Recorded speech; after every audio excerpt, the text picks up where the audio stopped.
David, magkaiba ang pagproprotekta ng bansa at ang pagtatago ng katotohanan.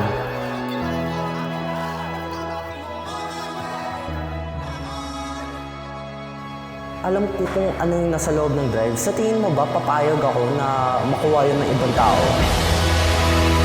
Mas gusto ko pang masaktan sa totoo kaysa mabuhay sa kasinungalingan. Nasaan ang drive? Hindi po namin siya nakuha, ma'am. Pero hindi ko maintindihan na bakit mo ginawa to. Sumusobra ka na, Jaime. Hindi pwedeng labanan ang mali sa pagkakawa din ng mali.